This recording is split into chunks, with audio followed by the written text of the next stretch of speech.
김용민의 정치쇼 수요일 순서입니다. 자, 애청자 여러분들 문자, 의견, 사연 많이 기다리고 있습니다. 샵 1035 짧은 문자 50원, 긴 문자 100원이고 고릴라는 무료입니다. 한 애청자분이 청취율 얘기 좀 그만, 네, 이런 문자를 보내셨습니다. 청취율 올려달라는 이야기 들으실 때가 좋을 텐데. 네, 아예 댓글 그만이 나올 수도 있습니다. 그래요. 8916번 쓰시는 분, 정상근 기자님 오늘까지 즐기세요. 내일부터 구박이 시작될 겁니다. 라고 해주셨습니다. 네, 청취율 조사가 오늘까지인가 보죠? 오늘까지입니다. 아, 네, 그렇군요. 예. 조규달님 청취율 5% 가자라고 하셨고, 0908번 쓰시는 분, 청취율 전화 어제 받았습니다. 고현, 아니 김용민의 정치쇼라고 말했습니다. 잘했죠? 예, 이렇게 반문하셨는데 고맙습니다. 네. 예. 아이고, 이런 분 보면은 그냥 엔돌핀이 솟습니다. 네, 여태까지 본 중에 가장 기쁜 표정으로 그렇습니다. 앉아 계십니다. 이 문자는 말이죠. 100원을 드리고 싶어요. 받는 게 아니라. 100원이요? 예, 네, 예. 그렇군요. 예, 그렇습니다. 자, 여러분 오늘 라디오 청취율 조사 마지막 날입니다. 뒷심발이가 중요합니다. 네네. 화끈하게 밀어주시면 대단히 감사하겠습니다. 네, 예. 이 성적이 언제쯤 발표가 되나요? 11월 초인가 그럴 거예요 아마. 아, 네, 그런가요? 예, 즉각 네. 나오는 것은 아니고 하여간 오늘 여러분 마지막 날 많이 또 응원해 주시기 바라겠습니다. 네. 오늘 그 생신이십니까? 아, 네, 생신까지는 좀 그렇고 생일입니다. 생일. 아이고, 네네. 오늘이 우리 정상근 기자 생일이군요. 네. 조진주님이 정블리 오늘 생일인데 점심 사드리세요라고 하셨습니다. 예. 점심까지 기다릴 생각이 있습니까? 아니, 없습니다. 없습니까? 알겠습니다. 네, 돈으로 받겠습니다. 예, 어떻게 하시지? 우리 저 정블리 생일인 걸? 저기 제가 김영철의 파워 FM을 같이 출연하고 있는데 네. 김영철의 파워 FM이 오늘이 그거예요. 그러니까 오늘이 2주년이에요. 오, 그렇군요. 같이 이제 시작한 날과 제 생일이 겹쳐가지고 작년에 좀 그게 인상이 깊으셨던 분들이 계셨던 것 같습니다. 김용민의 청취쇼에서 그걸 왜 알아야 되죠? 예. 네, 점심 때까지 기다리겠습니다. 오늘은 저 프로그램 이름 네네. 타방송도 말씀하지 마시기 네, 바라겠습니다. 오직 김용민의 정치쇼만. 혼동을 드릴 수가 있습니다. 네, 예, 예. 그렇군요. 알겠습니다. 자, 오늘 수요일 정치쇼 정상근 기자와 함께하는 돈돈 브리핑으로 문을 엽니다. 네. 오늘 첫 소식은요. 네, 문재인 대통령이 지난 9월 열린 이 3차 남북 정상회담 결과 이 도출된 평양 공동선언 그리고 이에 따른 군사 분야 부속 합의서를 비준했습니다. 예. 비준에 따라서 이제 관보에 게재가 되면요, 이 평양 공동선언은 바로 효력이 발생하게 되고요. 이 군사 합의서는 북한과 문서를 교환을 한 뒤에 바로 효력이 발생하게 됩니다. 이 문재인 대통령이 어제 국무회의에서 비준을 했는데요. 이 청와대 측 관계자는 그 2차 북미 정상회담이 늦어지는 과정에서 이 남북 관계의 속도를 내서 비핵화 과정을 견인하겠다라는 뜻을 밝히기도 했습니다. 그런데 오프닝 때도 말씀하셨지만 이와 관련해서 자유한국당에서 반발을 하고 있습니다. 예, 예. 이 판문점 선언도 국회 비준을 못 받고 있는데 이 후속 합의를 받은 합의문을 왜 정부가 비준을 하냐라는 것인데요. 이와 함께 이 군사 분야 부속 합의서의 경우 이 헌법 60조에 따라서 이것은 국가 안전 보장에 따른 조약에 해당하기 때문에 국회 동의를 거치지 않으면 위헌이다 이렇게 주장을 하고 있고요. 예, 예. 이 조선일보도 사설에서 이 문서가 우리 안보에 중대한 영향을 미치기 때문에 이 청와대가 독단으로 처리하면 안 된다 이렇게 주장을 하고 있습니다. 그러나 청와대는 법제처의 해석에 따라서 국회 동의 절차를 생략한 것이다 이렇게 밝혔는데요. 이 합의가 이 판문점 선언의 후속 조치 성격이 강하기 때문에 이미 판문점 선언이 국회에 비준 동의안을 제출한 상태인 만큼 뭐 이것까지 별도로 국회에서 동의를 받을 필요가 없다라는 것이 법제처의 유권 해석이라고 합니다. 예. 그러니까 뭐 돈이 많이 들어가면 국회 비준을 받아야 하는데 뭐 평양 공동 선언의 경우에는 뭐 이미 시설이 완비된 뭐 개성공단이나 뭐 이런 것들을 재가동하겠다는 것이고 이 도로 철도 연결은 착공식을 하겠다라는 것이어서 뭐 이렇다 할 돈이 들어가지 않기 때문이라고도 하고요. 예. 그리고 뭐 한겨레 같은 경우는 이렇게 지적을 했는데 이 판문점 선언이 국회에 있는데 이 후속 합의가 먼저 비준된 게 뭐 순서가 애매하긴 하지만 이 판문점 선언 비준을 나몰라라 하고 정쟁화한 책임이 있는 자유한국당에서 이런 뒤바뀐 순서를 비난할 자격이 없다. 이렇게 사설에서 쓰기도 했습니다. 실제로 자유한국당은 완전한 비핵화 이전에 판문점 선언 비준 동의에 협조할 수 없다 이런 입장입니다. 판문점 선언 비준을 하지 않고 왜 네. 평양 선언 군사 분야 합의서 이거를 국무회의에서 비준하느냐라고 하는데 네네. 판문점 선언 비준에 협조를 좀 했으면은 이런 얘기할 때 사람들이 설득력이 있구나라고 하지 않겠습니까? 그러니까 완전한 비핵화가 돼야 판문점 선언을 승인을 하겠다는 건데 예. 이 완전한 비핵화를 위해서 판문점 선언이 지금 진행이 돼야 하는 측면도 있지 않습니까? 근데 지금 뭔가 순서가 좀 생각이 좀 다른 것 같습니다. 그러니까 자유한국당은 이런 이야기를 해야 돼요. 판문점 선언은 물론이고 평양 선언, 남북 군사 합의서 이거 비준 다 안 된다. 절대 네. 안 된다. 비핵화 확실할 때까지는 할 수 없다. 네, 이게 정확한 의견 아닙니까? 네네. 왜 판문점 선언 비준은 건너뛰고 나중에 한 것부터 하느냐. 이 말 자체가 말이 안 돼요. 판문점 선언 비준 자체를 협조하지 않고 있는데 말이죠. 근데 이 남북 관계에 대한 국민들의 지지 여론이 높기 때문에 뭐 그 얘기를 솔직하게 털어놓지는 않고 그냥 조금 약간 좀 애매하게, 그러니까 비핵화가 뭐 덜 됐다, 아직 잘 이루어지지 않았다, 그렇기 때문에 이 판문점 선언이 비준에 판문점 선언을 비준하는 것은 뭐 아직 이르다, 뭐 이 정도의 스탠스를 가지고 있는 것 같습니다. 예, 알겠습니다. 자, 다음 소식은요. 네, 존 볼턴 백악관 국가안보보좌관이 2차 북미 정상회담은 아마도 내년 초에 열릴 것이다 이렇게 밝혔습니다. 해를 넘기는군요. 네, 뭐 조선일보에서 그 2차 북미 정상회담이 1월 10일 이전에 열릴 것이다 이렇게 보도를 한 바가 있는데 이게 외교 소식통이라는 좀 모호한 출처여서 확신을 할 수 없는 상태였는데요. 근데 존 볼턴 백악관 국가안보보좌관이 어제 러시아 라디오 방송과의 인터뷰에서 뭐 이런 얘기를 했습니다. 예, 볼턴 보좌관은 이 트럼프 대통령은 아마도 새해 첫날 이후에 이 김정은 위원장을 다시 만나기를 고대하고 있다 이렇게 밝혔는데 뭐 이에 따라서 연내 정상회담은 좀 어렵지 않겠느냐 이런 분위기가 형성되고 있다고 합니다.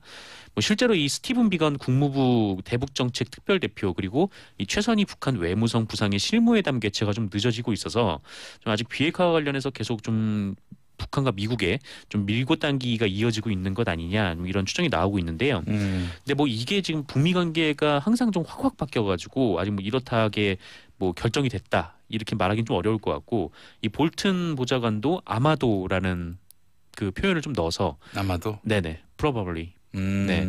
이것도 좀 두고 봐야 될 것 같습니다. 그래서 폼페이오 미국 국무장관이 이달 말에 그 북한의 고위급 회담을 열자고 제안을 한 바 있거든요. 그래서 이 회담이 열리고 나면 좀 어느 정도 윤곽이 잡힐 것 같다. 네, 이렇게 보여지고 있습니다. 잘 돌아가고 있는 건지 국민들은 그 부분을 궁금해합니다. 네, 근데 뭐 워낙 오랫동안 이 적대 국가로 지나다 보니까 이게 빠르게 뭐 진행될 수는 없을 것 같다라는 생각도 듭니다. 예, 이러다가 북미 정상회담은 2020년 미국 대선 전에 있을 것이다. 네네. 뭐 이런 식으로 또 이제 미뤄지는 것은 아닌지 네, 염려가 그렇군요. 됩니다. 예. 일단 청취율이 잘 나오면은 대북 제재부터 해제가 되는 거니까. 그렇습니다. 네, 잘 될 것 같습니다. 이번에 그 청취율 조사 때 김용민의 정치쇼 말씀해 주시면은 이게 상당히 앞당겨질 수가 있다는 거예요. 네, 그렇군요.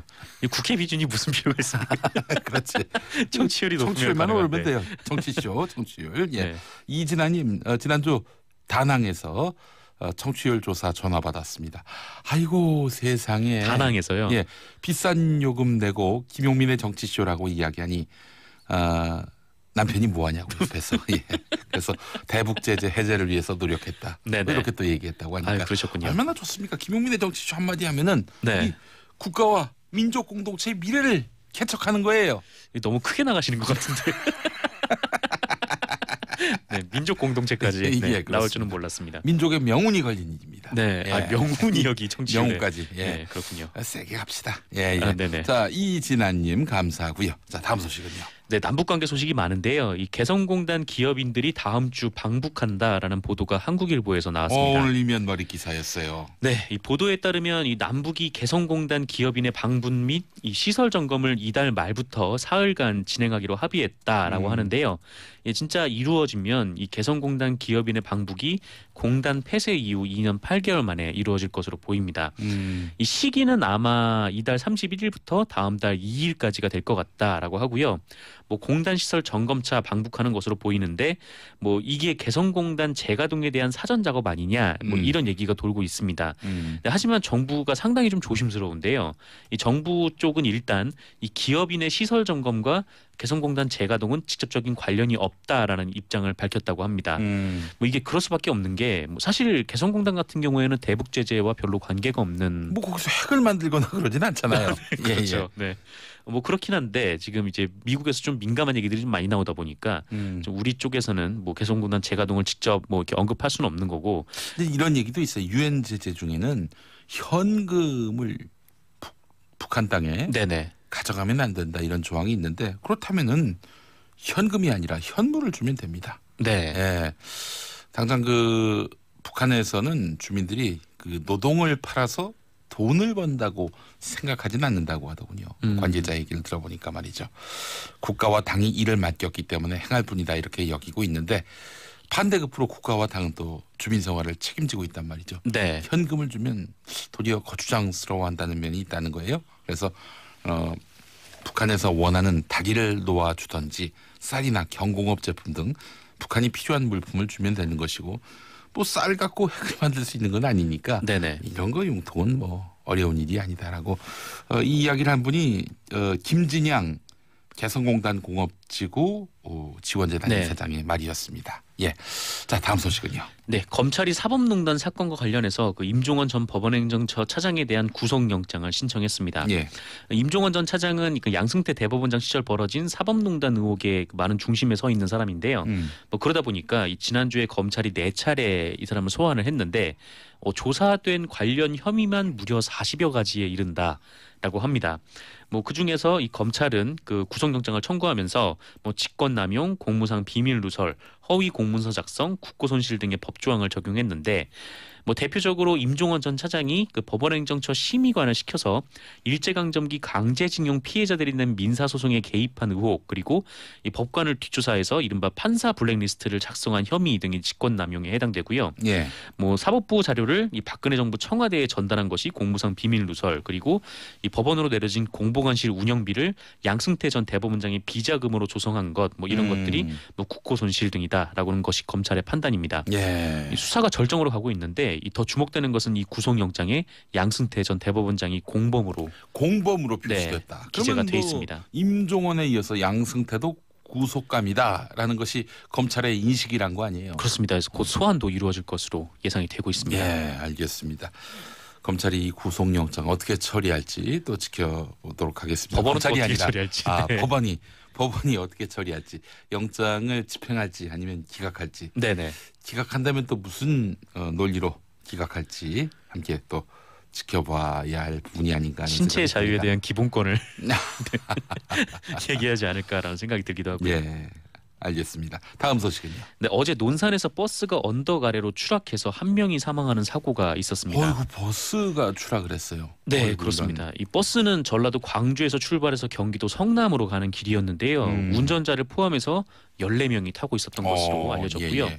어제 저녁 6시 반경에 사고가 났고 이 충남 논산시 채우면 천안 논산 고속도로 상행선 205km 지점에서 가드레일을 뚫고 5m 언덕 아래로 떨어져서 아이고. 여성 한 분이 숨지고 13분이 부상을 당했는데 2분은 크게 다쳤다라고 합니다. 거기가 어딘지 알 것 같습니다. 정안 쪽인 것 같다는 생각이 드는데 네네. 거기 언덕이 아주 높거든요. 네, 이게 알려진 바에 따르면 이게 플라스틱 원료 25톤을 싣고 가던 트럭에서 네. 이 물건이 떨어져가지고 이 물건을 피하려는 1톤 트럭 차량이 차선을 급하게 옮겼고 네. 그때 버스와 부딪혀서 버스가 네, 떨어진 것으로 지금 보이고 있는데 실제 정안 휴게소 인근에서 벌어진 사고네요. 네네. 예, 아닌가요?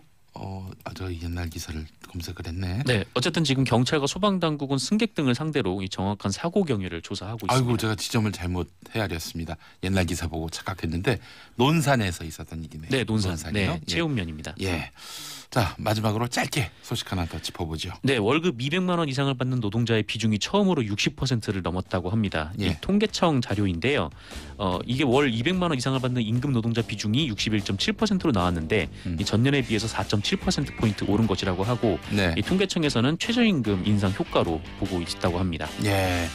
어떤 청취자분이 기각에 김용민의 정치쇼 청취율을 건다고 하셨는데 네. 기각 가능성이 낮다는 얘기입니까? 높다는 얘기입니까? 뭐 예. 높다고 보시는 것 같은데 좋아해야 하는지 안 좋아해야 하는지 잘 모르겠습니다. 자, 정상근 기자 수고하셨고요. 고맙습니다. 저는 2부, 3부 3변시대에서 올게요.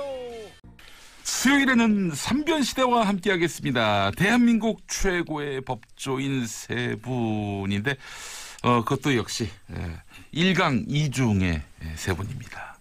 가자 형. 가자. 편파 방송이야. 이번에 중이라도 쳐줬는데 왜 그래? 쭉 붙어 있어. 2학인데 원래 2중으로 했던 거예요. 아 많이 올라갔네요. 지난주보다 더 우대해 주셨는데. 많이 올라갔네. 자, 1강. 이런 건가? 1강 2중? 남자 여자? 둘? 빼야겠다. 미안합니다. 감을 많이 잃으셨어요. 우리 김대현 변호사님. 네. 자, 1강 손정혜 변호사님 어서 오십시오. 안녕하세요. 손정혜입니다. 아이고 반갑습니다. 이렇게 또 저희 스튜디오를 찾아주셔서 너무나 감사하고요. 자, 그리고 방송 바로 들어가시죠. 기타 이명 그러니까, 있는데 예, 바로. 양지열 변호사님 예, 오셨고. 뭐 왔고요. 예. 김태현 변호사님. 저는 뭐이 최악해도 상관없어요. 아, 그래요? 왜냐하면 알겠습니다. 내가 아무리 생각해봐도 적폐 변호사는 대체 불가 자원이기 때문에 어? 내가 빠지면 누구를 할 거야? 자랑이에요 그렇게. 적폐 변호사가 어딨어요 지금? 대체 불가지? 저희 홍준표 변호사 계십니다. 아 그러시군요. 그 독립 채널 만들겠다고 하시잖아요. 아, 그래요? 안 나오실 거예요 그래. 안 나옵니까? 1인 방송을 하셨다고. 아, 했기 때문에. 알겠습니다. 예. 이름은 잘 줬더라고요 그거 홍카콜라. 홍카콜라. 야 진짜 왜 아이디어. 다른 방송 홍보라고 그래요 여기서? 유튜브인데요 뭐 아이디어가 나는 그런 거 들을 때마다 어떻게 그런 생각을 하지? 이미 다 그러니까 나왔던 본인이 거예요. 만든 게 아니라 댓글 네티즌들이 홍카콜라라고 지칭을 해서 그걸 인용해서 쓰신다는 아 거죠. 그렇구나. 야, 김태현 변호사님도 뭐 하나 치세요. 아 저요? 네. 뭐 모르실까요? 김적폐. 아 김적폐 아 좋다. 적폐 TV. 예, 예. 나는 적폐다 뭐 이런 거. 아호를 아예 적폐로 일곱 하시면 명 해가지고. 어떨까 하는 생각을 적폐. 해봤습니다. 괜찮아요. 예, 예. 알겠습니다. 아직 오늘 저 본론에 들어가기 전에 낮 2시에 강용석 변호사에 대한 판결이 있습니다. 1심 판결. 사무소 위조 혐의죠? 저를 쳐다보세요. 저는 아니.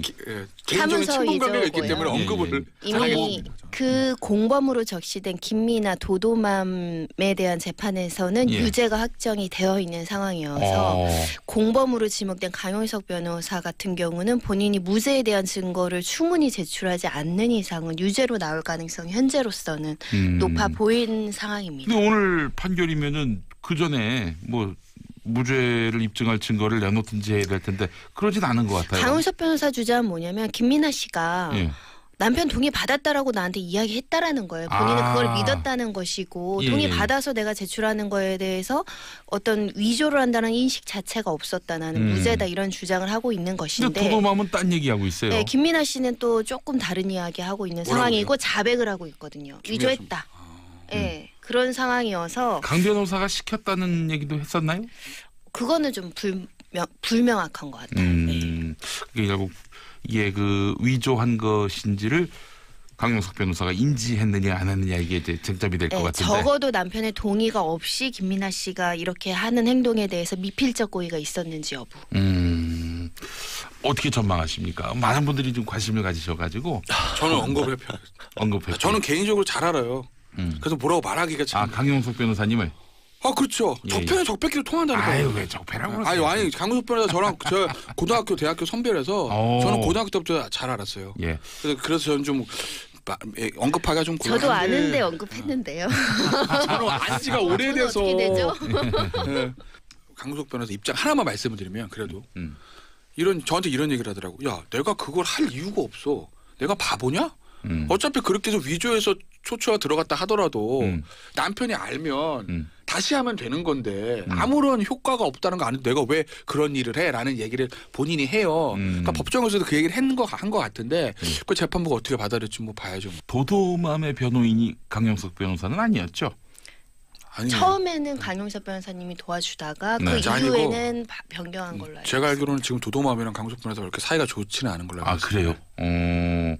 알겠습니다. 상대 변호사는 저희 임방글 변호사도 몇 번 왔었죠. 예. 예, 임방글 변호사가 도동항을 상대로 소송을 했었죠. 그래요? 이거 참 이게 무슨 뭐 맘이들 다 있어요. 별개 무슨 문제로. 무슨 맘 뭐. 참 이거 뭐 세상이 참 좁습니다. 그런 거 보면 말이죠. 예, 알겠습니다. 자, 한국유치원 총연합회 지금 박용진 의원에 대해서 고소를 준비 중이다 이렇게 말했는데 이 소송이 가능합니까? 뭐 돈 많고 변호사 로펌에도 돈 갖다 좀 해달라면 하는 거죠. 뭐 지든 말든 뭐 자기들 하고 싶은 그런 답을 들으려고 제가 물어봤으니까. 아니 근데 지금 저렇게 정답이죠, 제 말이. 굉장히 되바라지게 얘기를 해서 그렇죠. 이게 항상 네. 저희한테 뭐 상담을 하실 때 물어보시는 게 이런 거예요. 뭐 이런 문제가 있는데 그게 소송이 가능해요? 이게 고소가 가능해요라고 먼저 물어보시는데 예, 예. 자기 마음이 소송이나 고소를 막을 수 있는 방법은 없어요. 그러니까 설령 들어가서 만약에 질 것이 뻔한 사건이라고 할지라도 소송을 하는 것 자체를 원천적으로 막을 수 있는 방법은 없는 거거든요. 그런데 그 얘기를 좀 청취자분들 특히 좋게 편하게 얘기를 해주면 될 걸 저렇게 적대스럽게 얘기를 하네요. 굉장히 아주 세련되게 네. 말씀드리겠습니다. 아유. 한유총 입장에서야 본인들의 권리를 뭐 주장하기 위해서 로펌을 선임해서 소송을 할 수는 있을 것입니다. 다만 지죠. 진짜? 진다고. 아, 진다고요? 왜냐하면 박용진 의원을 상대로 할 수 있는 게 뭐 있을까? 뭐 명예훼손, 뭐 명예훼손에 이런 대한 건데. 손해배상 청구하고 손해배상인데 명예훼손에 대한 허위고소, 네. 뭐 예. 업무방해, 그리고 가처분, 뭐 근데- 공개금지 가처분, 뭐 이런 것들을 검토할 수는 있는데 결국은 이런 비리 명단을 공개하는 것이 불법이냐, 허용될 수 있는 행위냐, 정당한 이익을 가진 것이냐 이런 게 쟁점이 될 텐데 예. 우리 변호사들도 비리로 징계받으면 실명이나 이런 것들이 변호사 협회 사이트에 다 올라와요. 뭐냐면 공공의 정보라고 보는 거죠. 유치원에서 여러 가지 회계 부정이라든가 부정부패가 있었다고 해서 그걸 공개한다는 것은 정당한 국민이 알 권리 행사 차원에서 허용되는 행위라고 볼 여지가 있기 때문에 그걸 국회의원이 의정활동으로 공개했다고 불법하다. 손해배상을 줘야 된다. 네. 또는 처벌받아야 된다. 그렇게까지 나아가기는 좀 쉽지 않다. 그러니까 하나하나 따져볼까요? 이제 허위 사실인지 진실인지부터 봐야 되는데 네. 뭐 한유총 측에서는 일부 오인된 사실이 있다라고 하지만 큰 틀로 봤을 때는 저 박용진 의원의 주장이 일단 허위 사실은 아주 날조한 허위 사실은 아닌 걸로 보이고 물론 뭐 일부 약간 뭐 숫자 같은 거에 약간 차고 있을 수는 있겠으나 큰 틀에 있어서 허위라고 보이진 않고 또 하나 설사 허위라고 하더라도 박용진 의원 입장에서는 그게 이제 진실이라고 믿고 본인들이 본 자료를 통해서 한 거잖아요. 예. 그리고 공익성이 있는 겁니다. 예. 그럼 명예훼손 이미 날아가는 거예요. 아, 그래요? 그렇죠. 그다음에 업무방해 얘기하는데 업무방해 이제 허위사실 유포의 업무방해라는 거거든요. 예, 근데 이 예. 허위사실이란 판단은 아까 이제 명예훼손과 동일한 것이고 그리고 또 하나 설사 이게 뭐랄까 약간의 구속요건상의 명예훼손이나 업무방해에도 해당되는 측면이 있다 하더라도 위법성이 조각될 가능성이 있는 거고 예. 국회의원의 의정활동에서 나온 거니까 예. 그리고 마지막 칼 방패. 이거 박용진 의원이 뭐 여의도 광장에서 한유총은 이렇게 한 게 아니라 국정감사에서 얘기한 거 아닙니까? 면책 특권이에요. 그럼 그렇군요. 뭐 끝난 거죠 뭐. 근데 그럼에도 불구하고 소송을 한다라고 하는 거는 압박성 성격이 강하죠. 왜냐하면 말씀하신 것처럼 누구라도 소송을 제기할 수 있는데 당연히 이기는 소송이지만 소송에 응소해야 되거든요. 변호사 선임해야 되죠. 출석해야 되죠. 뭐 또 누군가 증인 신청하고 관련자들 불러오죠. 그러면 그 자체가 굉장히 부담이에요. 그러니까 참 이게 저도 뭐 같은 변호사 입장에서 가끔 이런 얘기를 하면서도 좀 이렇게 얘기를 해야 될까 싶지만 그러니까 변호사들이 이제 질 줄 뻔히 알면서도 최대한 괴롭혀달라는 의뢰를 그러니까 청탁을 받을 때가 있어요. 예. 거의 이제 청부죠, 청부. 그 이제 청구 재판에서 이기는 걸 이기고 바라지 지고가 않고. 않고 시간 많이 끌어주고 자료 많이 내서 어떻게든지 한 번이라도 저 사람으로 하여금 좀 진땀을 빼게 해달라라고 하면 꺼리는 사실 많아요. 예. 왜냐하면 박용진 의원 결론은 나와 있죠. 결론은 예. 나와 있어도 지금 언론을 통해서 보도된 것들을 보면 굉장히 자극적으로 비춰줄 수 있는 기사들이 있는데 예. 그 내막을 또 뜯어보면 각 개별 유치원 원장 입장에서는 억울한 게 한두 개는 있을 수 있어요. 그러면 지금 공개된 게 5천 건 가까이 감사 결과가 나왔는데 그렇죠.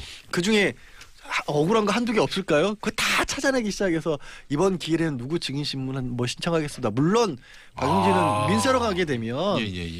뭐 본인이 직접 안 나가 변호사가 나가서 대리인을 하겠지만 어쨌든 그거 결과 보고를 해야 될 거고 박용진 의원한테 그 박용진 의원 선임한 변호사분도 그 얘기 듣는 것 자체가 상당히 신경이 쓰일 수밖에 없잖아요. 그러면 형사로 한 5천 군데 유치원이 박용진 의원을 고소한다. 그러면 5천 건 다 응대를 해야 됩니까? 그러니까 이론적으로는 그럴 수조차 있을까. 그게 병합이란 말을 뉴스에서 많이 봐가지고. 형사고소는 이렇게 병합해가지고 같이 묶어서 할 수 있는데 민사는 예를 들면 별개로 법정에서 한다고 한다면 관할이 다 다를 수도 있거든요. 왜냐하면 원고의 주소지 따라서 피고의 주소지 따라서 달리 소송이 들어오면 일부는 병합해도 전국 각지로 흩어질 수도 있어요. 아. 그러면 각각의 사건에 변호사를 선임하면 그 선임비 생각하면 부담되죠. 근데 이제 이게 압박이라는 게 왜 그러냐면 그게 한유총만이 가지고 있는 독특한 힘 때문에 그렇죠. 그러니까 우리가 왜 이제까지 유치원의 문제를 건드리지 못했는가.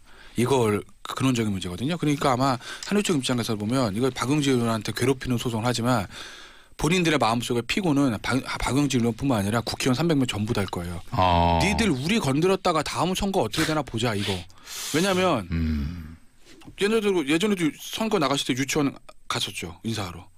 아예 뭐 그러니까 다 가요. 그러니까 후보자의 덕목입니다. 네, 덕목, 후보자 덕목이야. 그러니까 지역구 이제 돌 때 꼭 가야 되는 여러 가지 이제 업체 기관들 중에 하나가 사립 유치원이잖아요. 예. 유치원 원장님들 워낙 입소문이 거기서 야 김용민이 걔 네 가지가 없어 이러면 그냥 네. 입소 확 뻗쳐서 가는 겁니다. 그 얘기를 정부원 네. 의원도 하시더라고요. 그래요. 야, 내가 봤더니 막 유치원 워낙 많고 학부모도 왔다 갔다 하니까 어저께 그 김용민이가 왔다 갔는데 약간 살만 뒤로 쪄가지고 애가 막 별로야 막 이래버리면 어제 평소 하고 싶은 말 하고 있는 것 같아요. 지심을 담아 갑자기. 말씀하시는 것 같아서. 리얼한 연기 예를 들은 것 아니겠습니까? 같지 않아 왜? 그러면 이게 정도는 똑같은 말씀하시잖아요. 예. 그러니까 이게 선거가 굉장히 어려워진다는 거죠. 그러니까 또 그거를 가지고 국회의원 압박하는 거. 야, 이건 1년이면 지나가. 니들 다음 총선도 어떻게 되나 봐. 예. 이거거든요, 이거. 또 국회의원 분들도 이야기 들어보니까 네. 이 유치원이 말이죠. 뭐 같은 학생을 몇 년 데리고 있는 게 데리고 있는 게 아니라 매년 그러니까요. 그때기 때문에 네.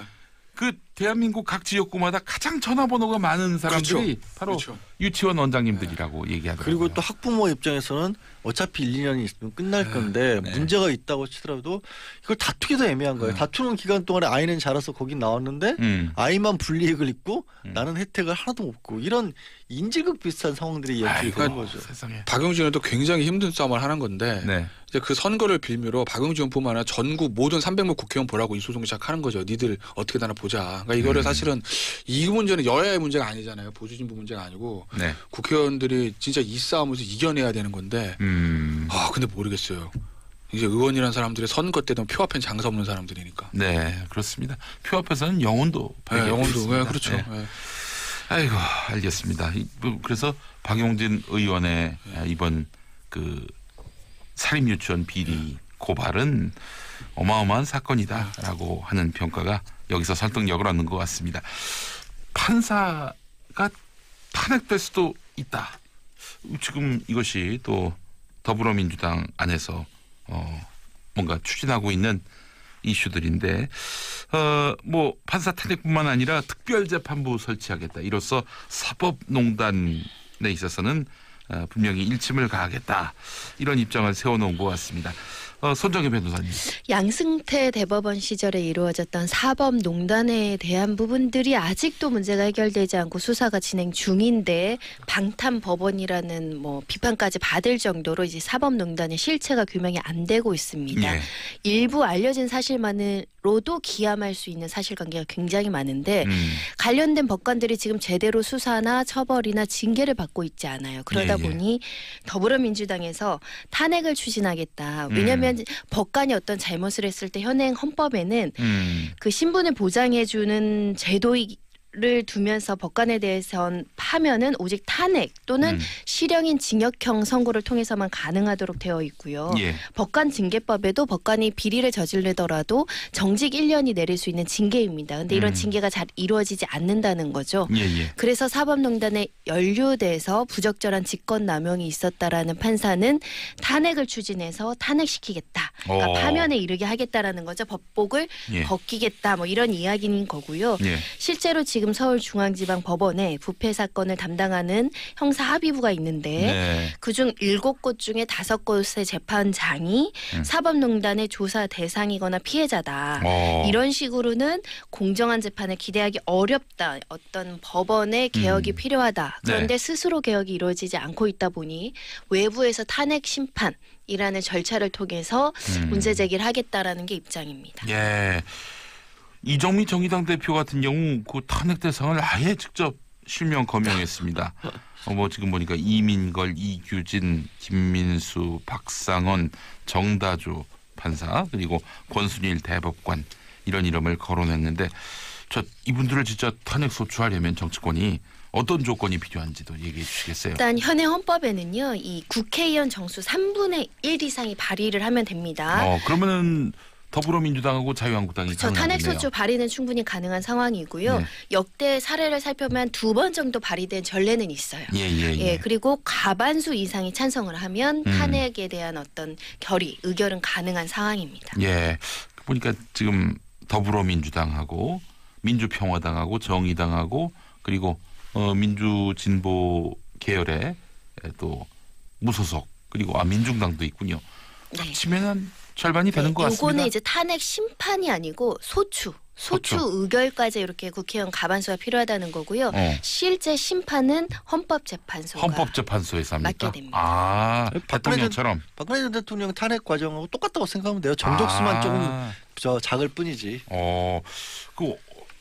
만약에 그렇게 소추가 되면은 며칠 안에 이게 결정이 납니까?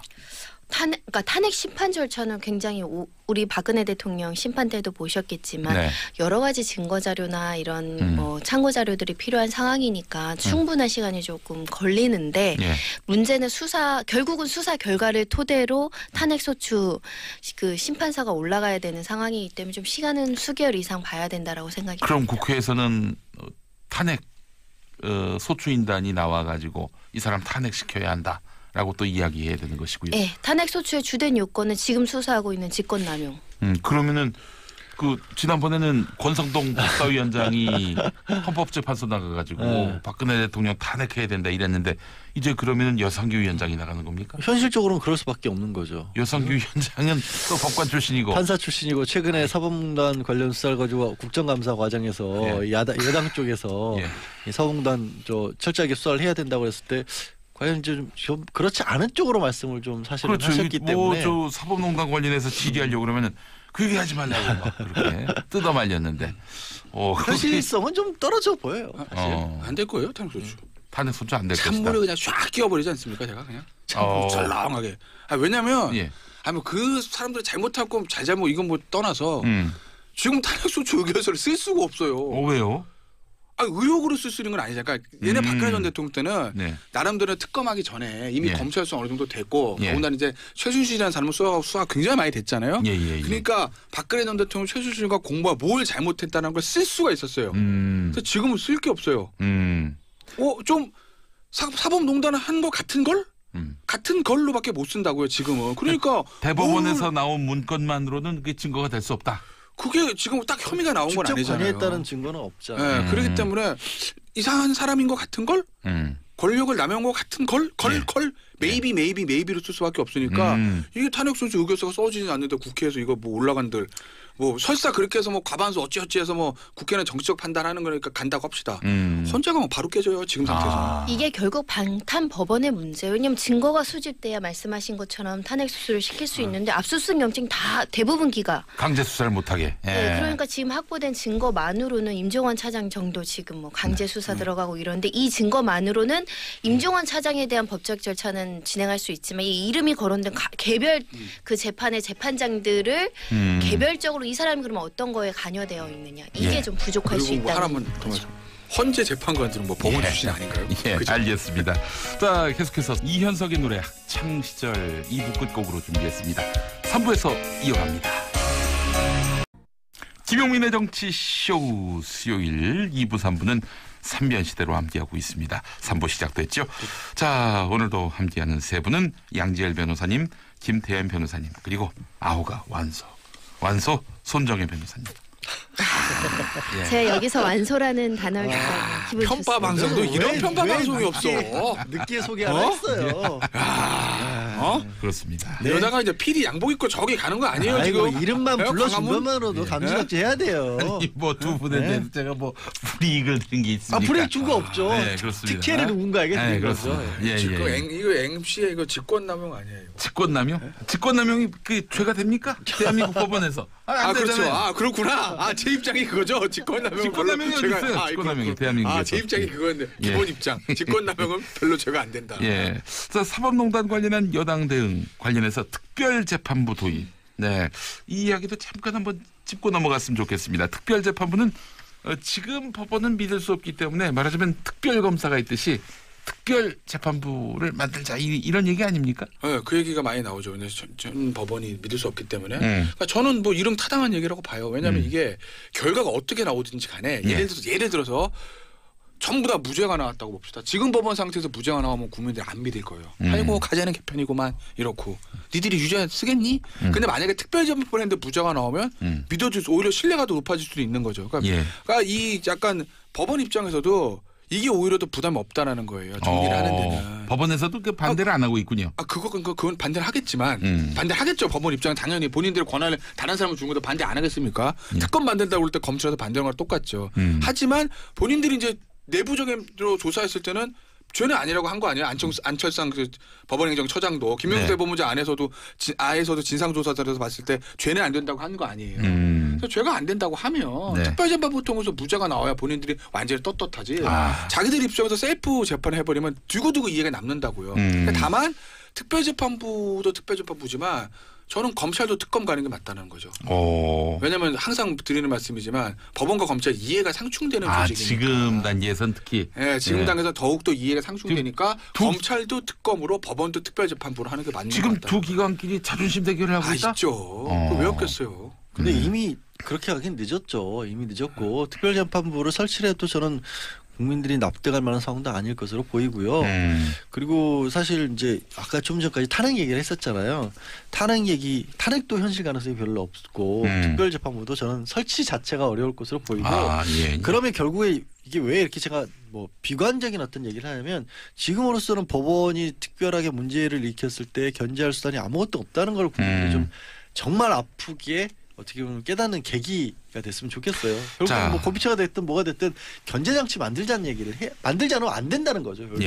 특별재판부가 보니까 1심, 2심까지만 할 수 있고 3심은 또 대법원이 맡도록 돼 있는데 1심, 2심에서 이렇게 만약에 유죄 쪽으로 결론 나고요.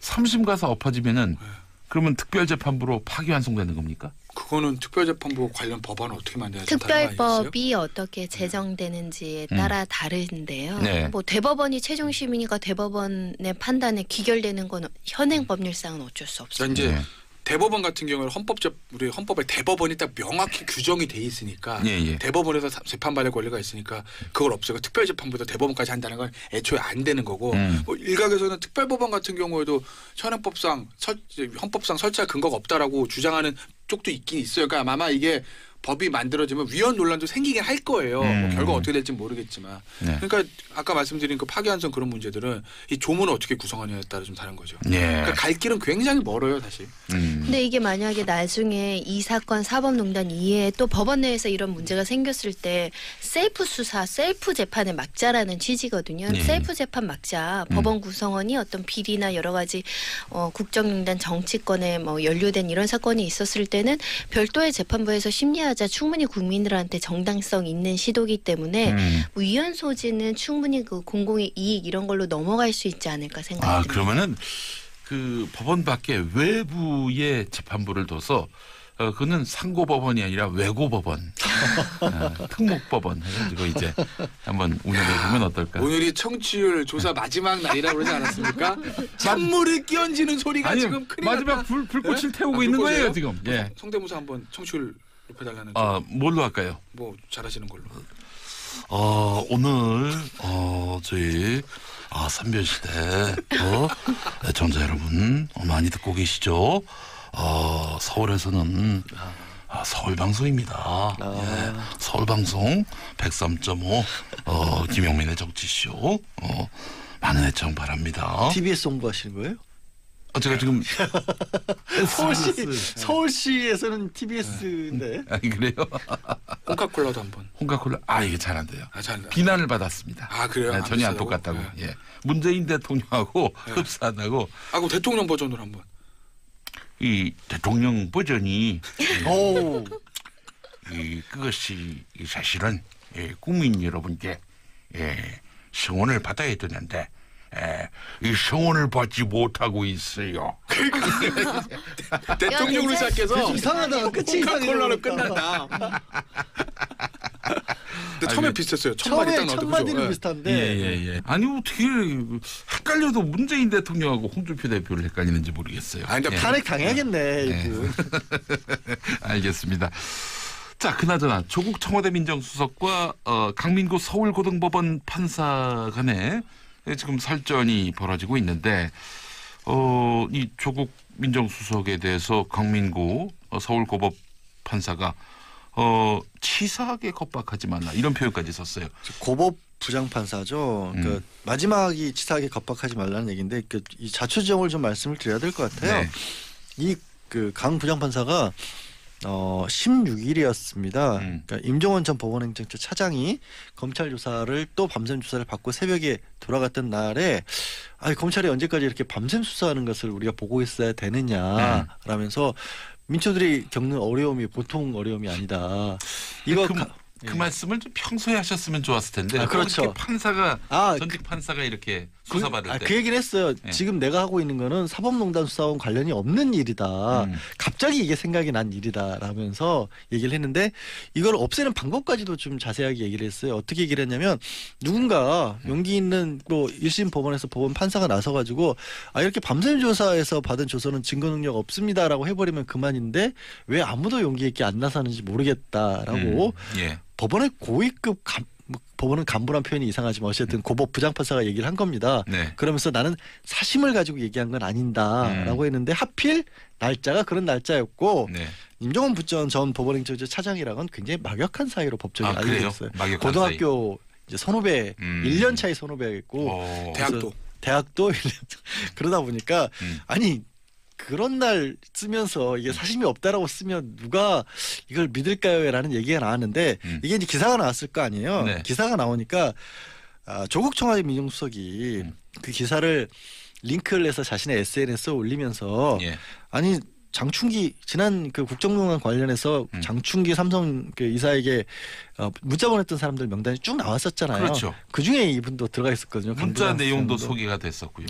약간 아부성 문자였죠. 사실은 삼성 제품을 홍보하기 위해서 내가 얼마나 열심히 하고 있는지에 관해서 좀 알아달라 뭐 이런 얘기를 했던 분인데 그런 분이 무슨 사법농단 그 검찰 수사를 가지고 이렇게 뭐 밤샘 수사 같은 얘기를 갑자기 꺼내느냐 자기 행위에 대해서 책임이나 져라라고 했더니 다시 이분이 여기에 대해서 이 강 부장판사가 다시 이제 SNS에 글을 올리기 법원의 게시판을 고려 올리기를 아니 고위직에 있는 사람이 자기 지위를 이용해서 나를 겁박하는 거 아니냐라면서 당신이야말로 원래 교과서 이제 조국 교수가 서울대 교수였으니까 밤샘 수사 이런 거 비판했던 사람 아니냐라면서 지위를 이용한 겁박이다라고 한 겁니다. 직권남용이다. 근데 이게 겁박으로 해석될 여지도 있는 겁니까? 잘 몰라서. 그건 뭐 겁박이란 건 본인 뭐 느끼기 나름인데 저는 이제 이 사태를 보면서 요즘 왜 이렇게 소위 이제 고위층 사회 지도층이라고 하는 사람들 말들이 많은지 모르겠어요. 그러니까 이제 말들이 많다는 게 어떤 표현이냐면 이게 자꾸 이제 SNS로 본인의 어떤 공개적인 이런 얘기들을 쓰면서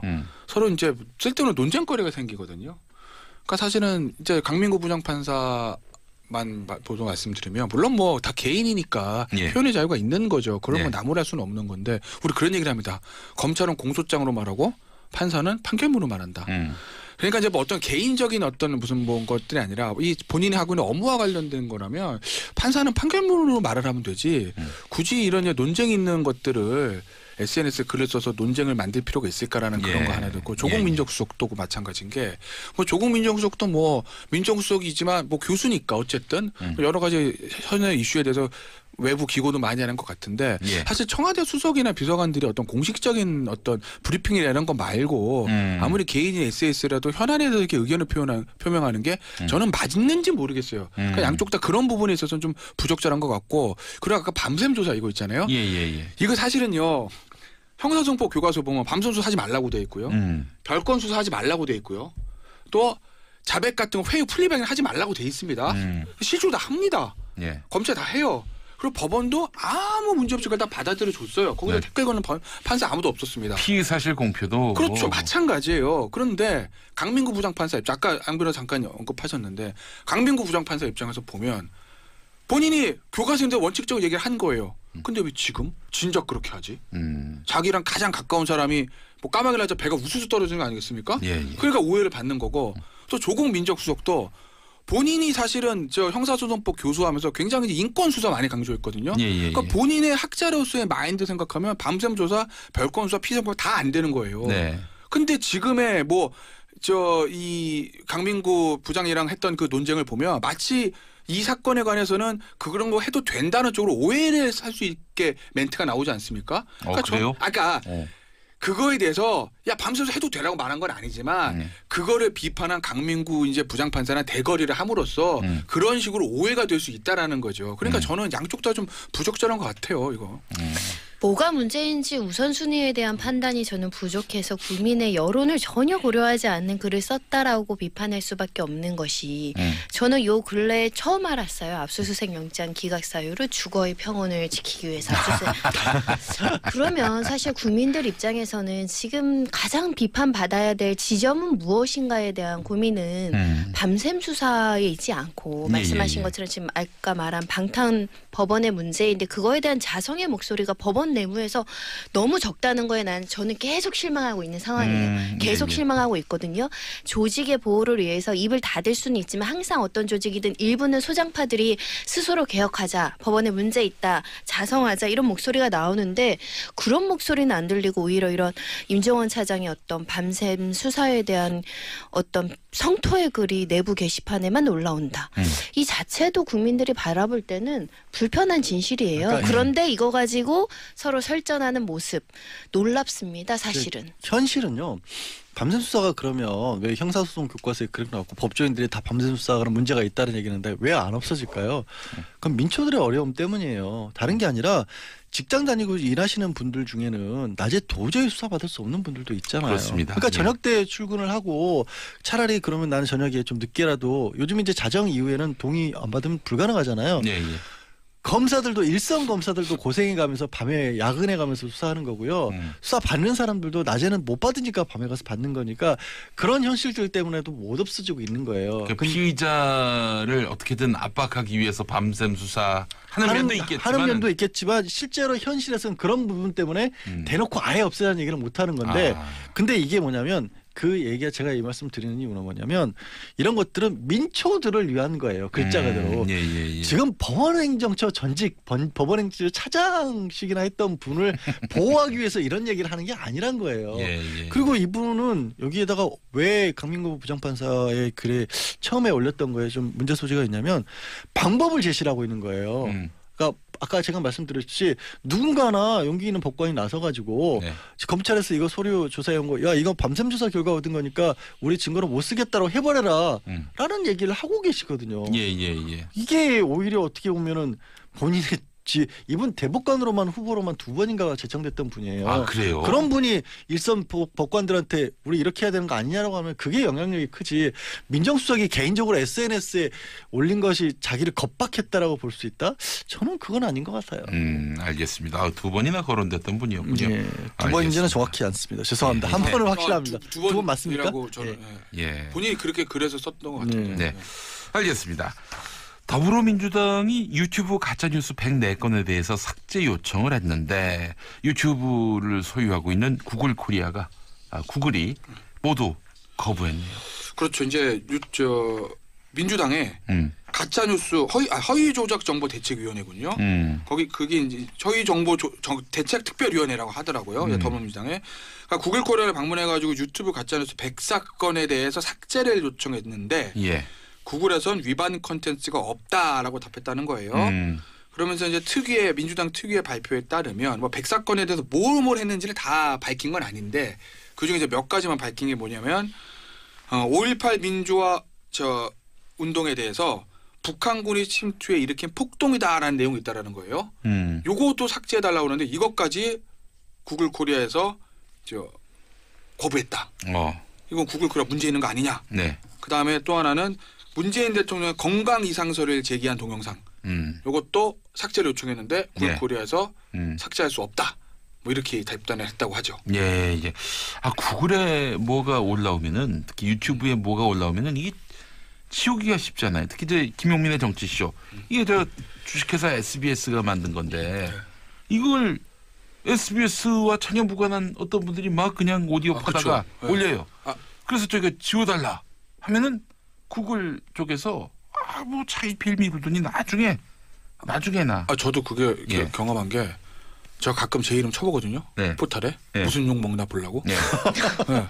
근데 마음 아프게 왜 찾아오세요? 가끔 네. 네, 좀 약간 매저키스트적 성격이 있나 봐요. 제가 어쨌든 찾아보는데 그러면 제가 3변시대 했던 거 오디오 파일이나 네. 그게 이렇게 뭐 동영상 이런 데 떠다니는 데 있더라고요. 예. 그렇죠. 그건 예. 그런 거 말씀하시는 거죠. 그렇습니다. 네. 근데 저작권 침해 얘기를 하시는 건데 이제 저작권 침해로 걸기에는 그 저작권 침해물들이 현재 너무 많아요, 사실. 그러니까 뭐 제가 정치조가 폄하할 수 없는 위치에 있는데 네.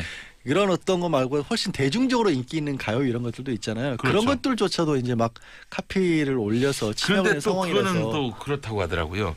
그 가요가 올라왔단 말이죠. 그 가요로 인해서 이제 소득이 발생한다. 예컨대 뭐 광고비 이런 것들이 발생하면은 그 이 원 저작자한테 그 돈이 간다는 거예요.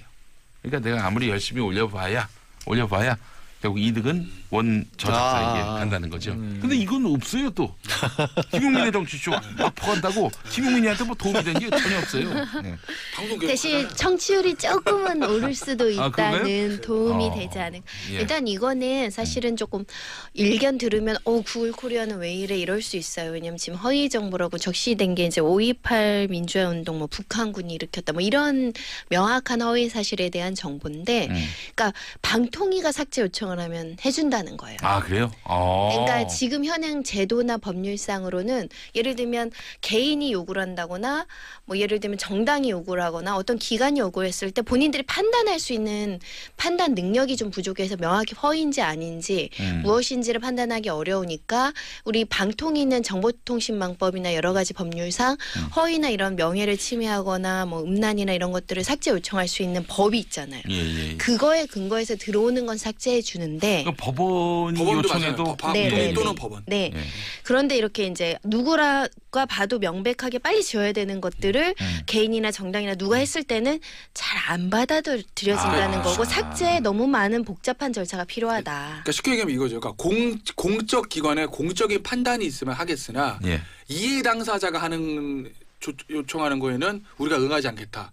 거기는 괄호 이거 한번 응하기 시작하면 우리 다 해줘야 돼. 이건 이런 입장인 것 같아요. 예. 그러니까 혐오를 조장하는 혐오 범죄들은 좀 잘 삭제를 해준다는 거예요. 예. 그런데 일단 이렇게 좀 논란이 되는 부분이라든가 정치적인 부분 이런 것들은 아하. 본인들이 판단의 부담을 지기 싫기도 하고 판단할 수 있는 주체도 불명확하다 보니 네.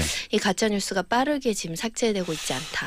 그래요. 근데 우리나라 포털들 같은 경우는요. 예를 들면 내가 마음에 안 들어요. 내 이름이 거론됐고 신고하면 뭐 바로 일단 블라인드 처리해 버리더라고요. 블라인드 처리까지는 포털 같은 경우에는 예. 시스템이 굉장히 간단한 편이잖아요. 예. 근데 지금 구글이나 이런 데는 시스템이 좀 많이 다르고 무엇보다 이런 거예요. 아까 손 변호사님 힌트를 주셨는데 혐오와 관련된 부분은 비교적 빨리 움직인다고 하는 게 유럽 같은 경우 특히 혐오 관련은 아예 법 규정이 명확하게 돼 있고 외국 회사라고 할지라도 그쪽에서 위반할 경우에는 고액의 벌금을 매긴다라고 엄포를 놔놨기 때문에 근거 법이 있거든요. 나머지 부분에 대해서는 우리는 그러니까 이런 거죠. 명예훼손이나 아니면 뭐 허위사실이건 진짜라고 모욕이건 이런 것들은 굉장히 개인적인 어떤 법적인 침해인 거고 나머지 가짜 뉴스라고 우리가 흔히 말하지만 이게 뭐가 가짜 뉴스고 그중에서 뭐가 법적으로 문제가 있는지가 근거 규정이 지금은 없거든요. 그러니까 구글 입장에서는 당연한 거예요. 너네 나라에도 근거가 없는데 왜 우리 보고 그래. 이렇게 되는 거죠. 이런 게 있죠. 또 그리고 구글 코리아기 때문에 우리나라 법을 준수를 하겠지만 예. 기본적으로 구글은 미국 회사입니다.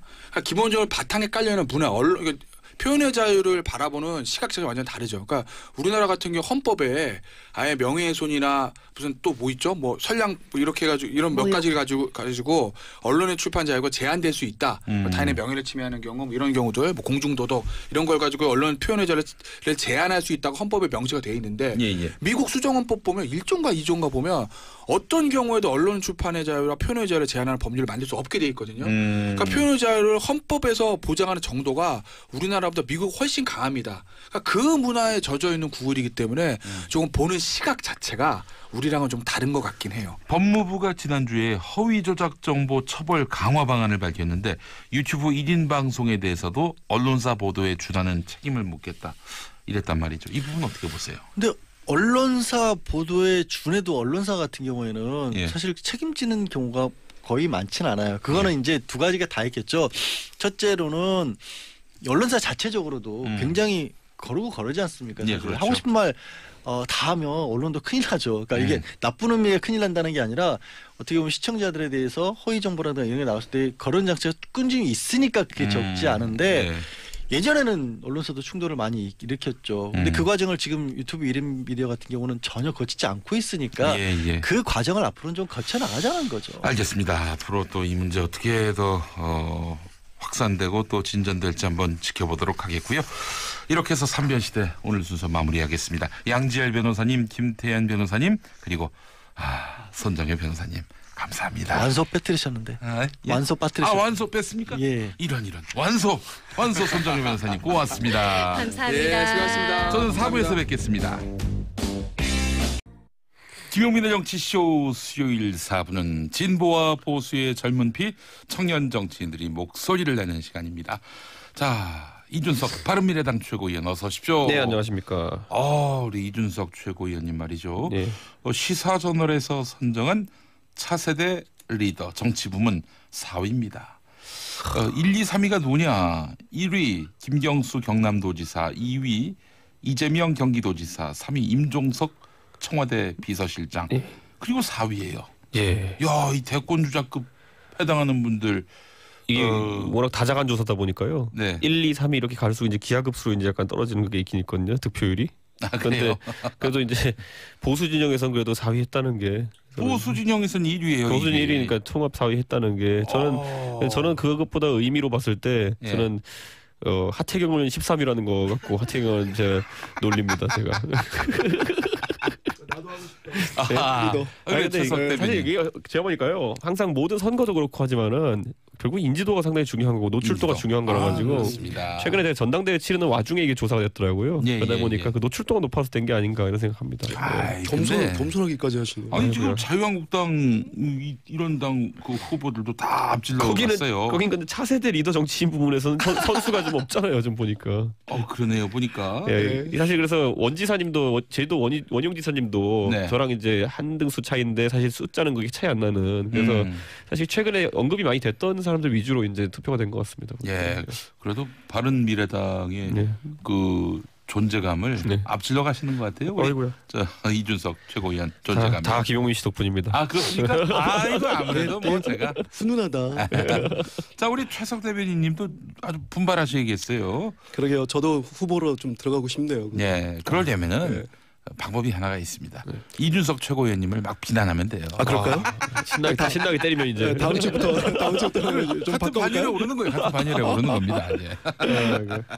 예, 그래요. 정치는 뭐 그렇더라고요 보니까.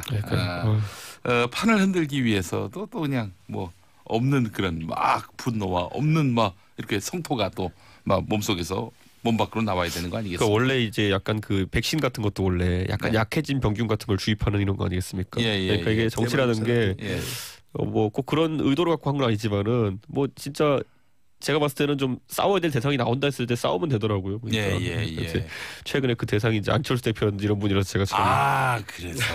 근데 그건 제가 피할 수 있는 싸움이 아니었던 게 제 지역구를 가지고 그렇게 그 공천 갈등을 일으키니까. 노원병. 네, 그래서 뭐 사실 여러 우여곡절이 있었습니다. 만약에 그 노원병을 두고 그 지역구 내가 전 지역구였으니까 내 뜻대로 해야 된다라면서 만약에 박종진 전 앵커를 상대로 드수셨다면 박종진 앵커가 4등을 할 수도 있었겠다는 말씀입니까? 아마 그럴 수도 있죠. 왜냐하면 그 과정에서 어떤 절차로 이제 다투었는지와 더불어 가지고 실제로 이제 제가 이제 이런 표현하기 그렇지만은 그 모 보수 논객 한테서 그때 그 공천 갈등이 있을 때 공천 갈등 한창 끝난 다음에 이제 저한테 문자를 받았어요. 이준석이는 절대 못 싸울 줄 알았는데 싸우긴 싸우네 이러더라고요. 근데 그런 게 하나씩 이제 좀 사람들 각인이 되는 모양인 것 같아요. 보니까. 싸울 줄 아는 정치인. 이게 미덕입니다. 한국 정치에서는. 근데 이거 갖고는 안 싸웠으면 좋겠습니다. 더 나은 주제를 갖고 싸웠으면 좋겠는데. 알겠습니다. 최석 정의당 대변인 나오셨습니다. 네, 최석입니다. 아이고 반갑습니다. 눈이 이렇게 안 좋아지셨어요? 주말에 좀 제가 좀 무리했나 봅니다. 피로해서.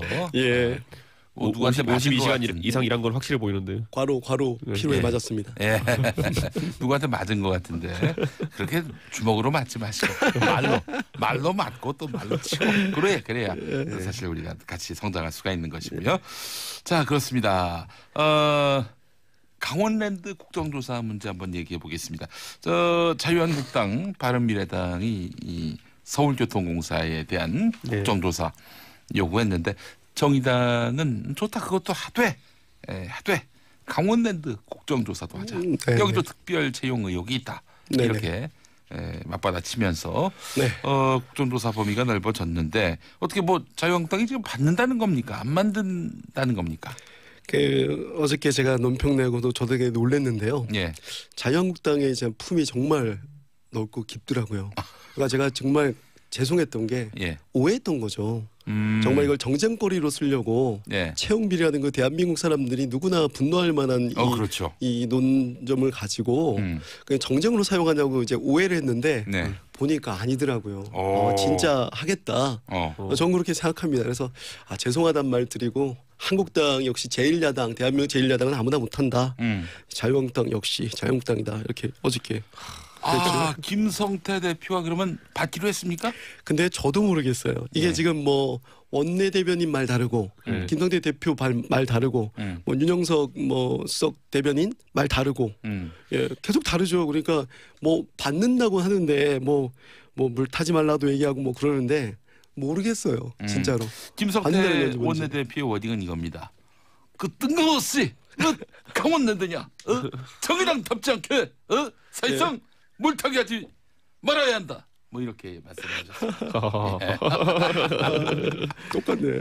아니 근데 사실 저도 약간 정의당이 그런 제안했을 때 좀 뜬금없다까지는 아니더라도 왜 이걸 끼워 넣었지라는 생각했어요. 왜냐면은 뭐 거기서 이제 정의당 하기 참 힘들구나라는 생각도 들었던 게 고심이 약간 느껴지긴 하더라고요. 보니까 왜냐면 이게 사실 처음에 나온 게 이제 자유한국당이 던진 아젠다거든요. 그러다 보니까 이걸 원한 그대로 무엇이든가 내용이 무엇이든가 원한 그대로 수용하면은 현재 범야권 지지자들 입장에서는 약간 자유한국당 3중대 정도 되는 위치로 가는 것이냐 이런 비판을 받을 수 있기 때문에 뭔가 수정안을 내야 되는데 수정안을 내자니 이제 이 채용 비리 과거 연관된 건이 이제 강원랜드 건이다 보니까 엮은 것 같은데 사실 강원랜드 건은 이미 검찰 수사가 상당수 진행되고 재판이 진행된 건이기 때문에 이게 지금 국조가 들어가는 게 사실 순서상으로 맞지 않습니다. 지금. 그런데 국민들은 납득이 안 가요. 그 권성동 전 법사위원장 포함해서 다르게 생각하는데 지금 권성동 같은 경우에 지금 조사를 처음 받은 날짜가 혹시 언제인지 아세요?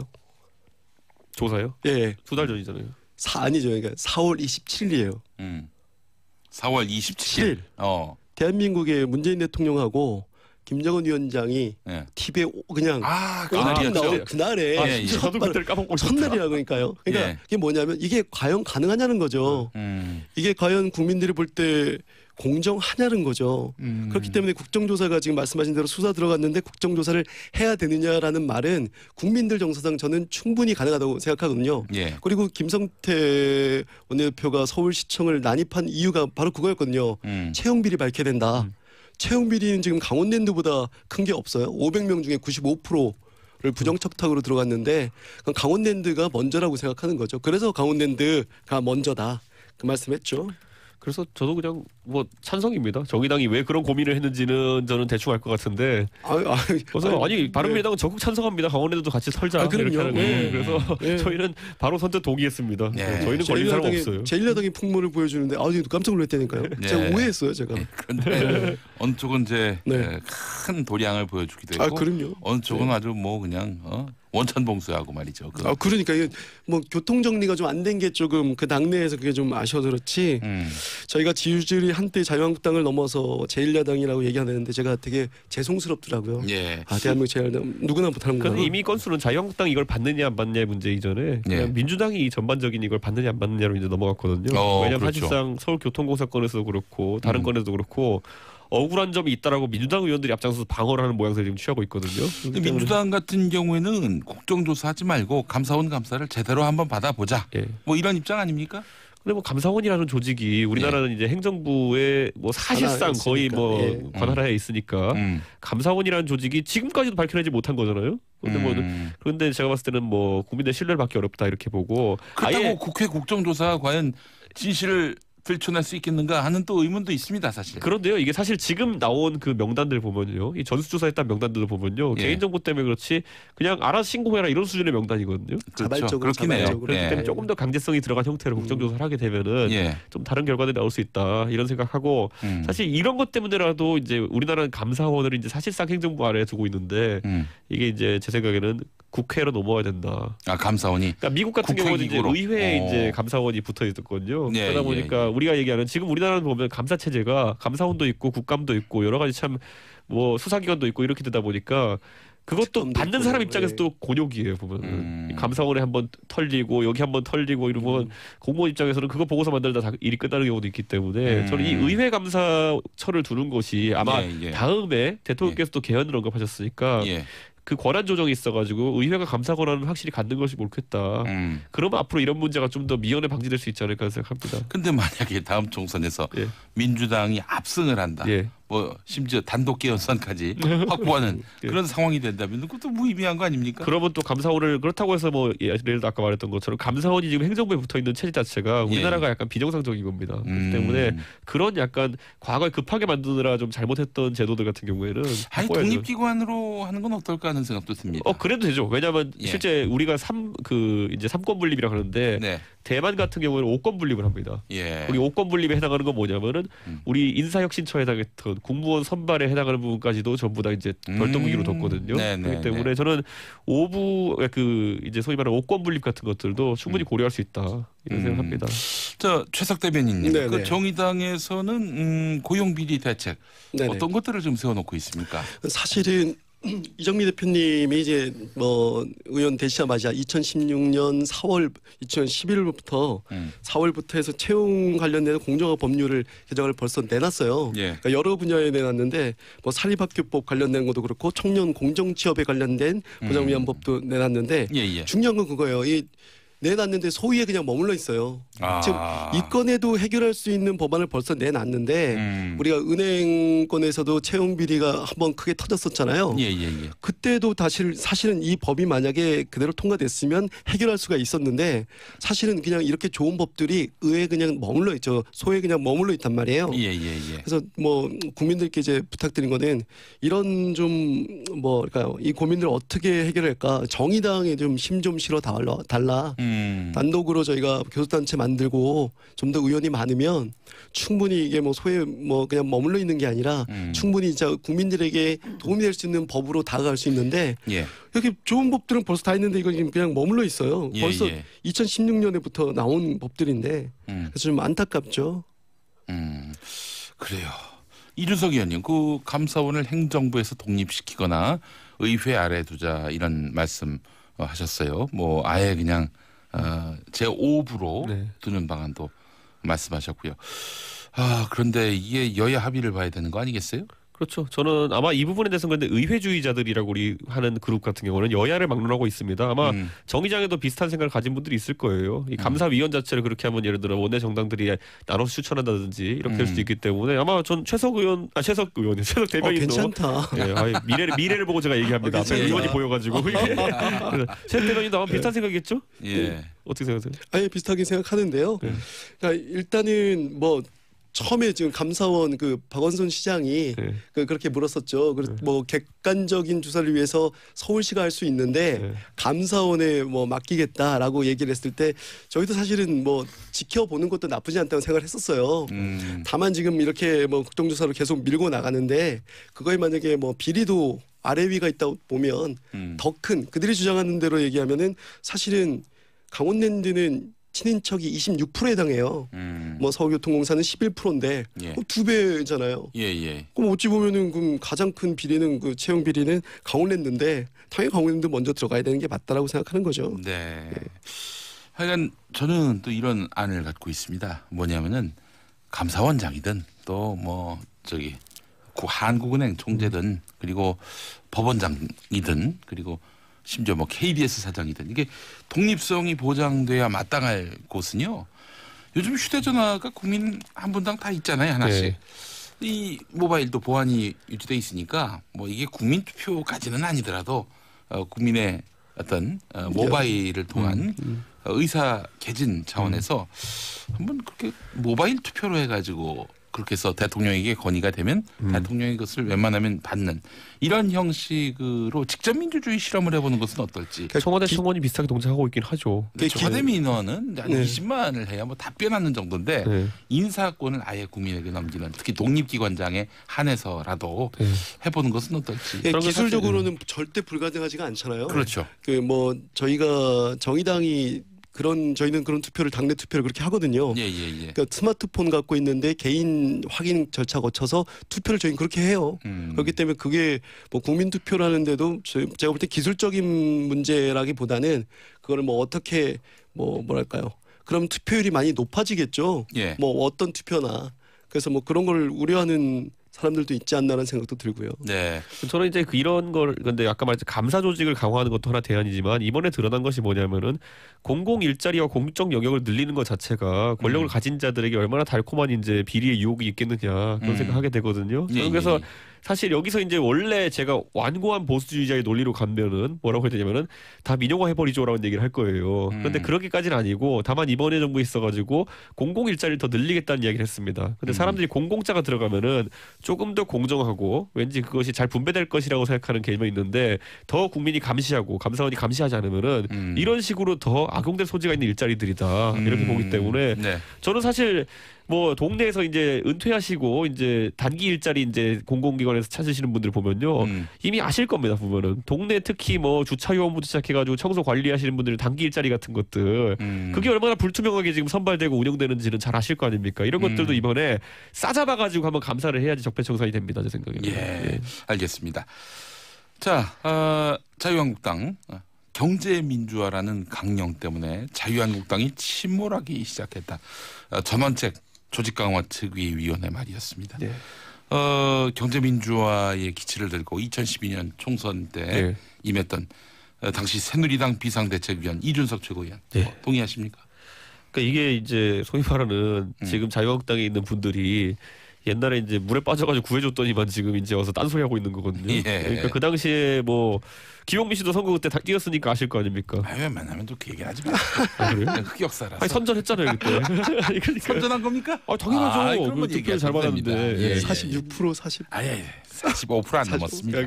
그러니까 그런 상황 속에서 사실 굉장히 박빙선거가 치러지는 상황 속에서 새누리당이 그 당시 좌클릭이라는 소리를 들어가면서까지 어느 정도 중도화된 강령과 이념을 내놨던 것인데 저는 그것이 그 당시 2012년에 새누리당의 총선에서의 한번 생명 연장 그리고 나중에 대선에서의 박근혜 통해 당선까지 이뤄지는 결정적인 그 요소 중에 하나였다 보거든요. 왜냐하면 경제 민주화라는 이슈는 사실 중간지대에서 누가 먼저 선점하느냐가 중요한 이슈였는데 그때 김종인 비상대책위원이 그걸 내세우면서 바로 이제 선점해갖고 그걸 야권에서 뼈아프게 생각했던 지점이었거든요. 그러니까 저는 지금 와가지고 그때 아무 비판 안 하다가 지금 와가지고 이제 이야기하는 거는 글쎄요 이건 뭐 하자는 건가 싶은 생각이 듭니다. 자유한국당이 사실 망할 이유는 많거든요. 그게 무슨 경제민주화 때문에 망했다고 생각 안 들고 국민들이 생각하는 건 경제민주화를 하겠다는 그 좋은 이슈를 뭐 선점해 놓고 실제는 그거를 하고 싶은 마음이 없었기 때문에 그렇기 때문에 국민들이 그를 뭐랄까요 마음이 돌아선 거지 경제 민주화 때문에 뭐 침몰했다 생각은 안 합니다. 그러니까 경제 민주화가 이제 이렇게 하면 이제 보수 쪽에서 뭐라고 하냐면요 도대체 뭔지도 모르겠다 이렇게 얘기하거든요.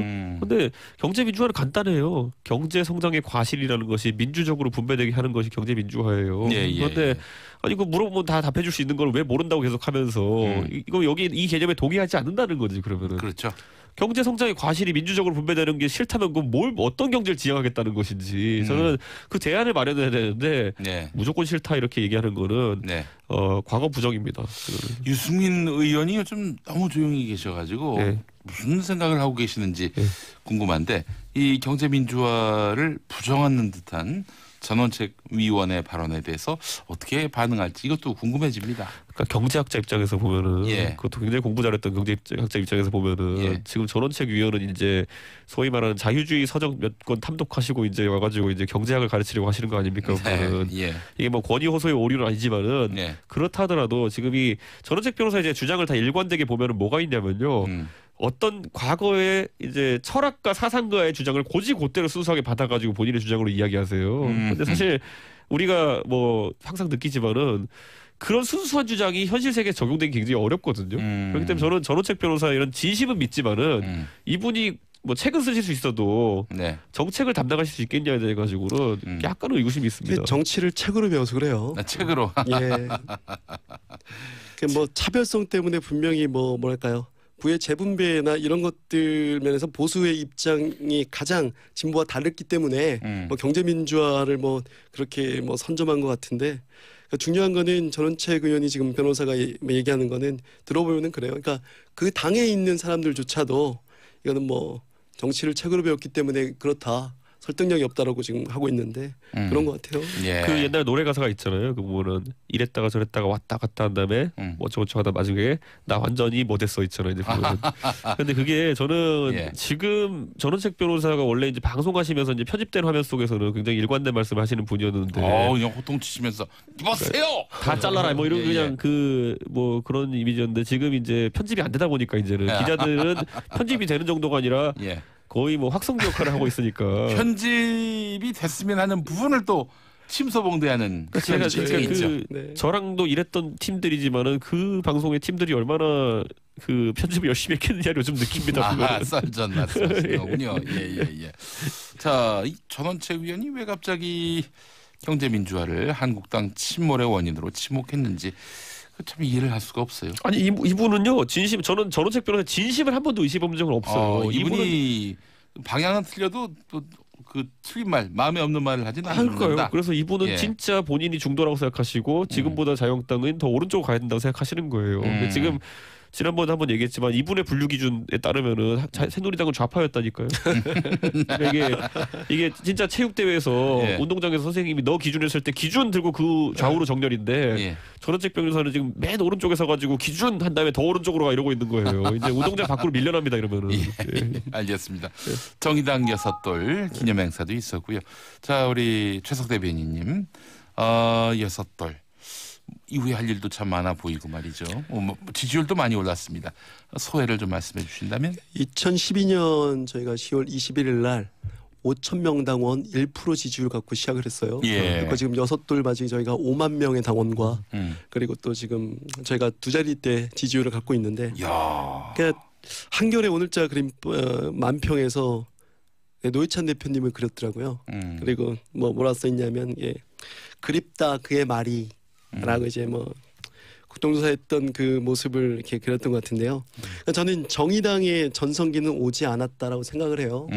지금까지는 노회찬이라는 온 국민이 좋아할 수밖에 없는 정치인이 쌓아놓은 그 돌을 디딤돌 삼아서 이제 우리가 지금까지 왔다고 생각하는데 지금 저희가 젊은 정치인을 키우기 위해서 진보 정치 4.0이라던가 아니면 노회찬 재단을 지금 내년 1월에 저희가 지금 시작하려고 준비하고 있는데 여기서 분명히 좋은 정치인들을 많이 만들 거예요. 그래서 대한민국 곳에 퍼지면 대한민국 정의당의 전성기는 오지 않았다 생각합니다. 예, 한국 정치의 미래를 위해서 정의당 노력해 주시고 우리 바른미래당의 또 역할도 또 크게 기대하겠습니다.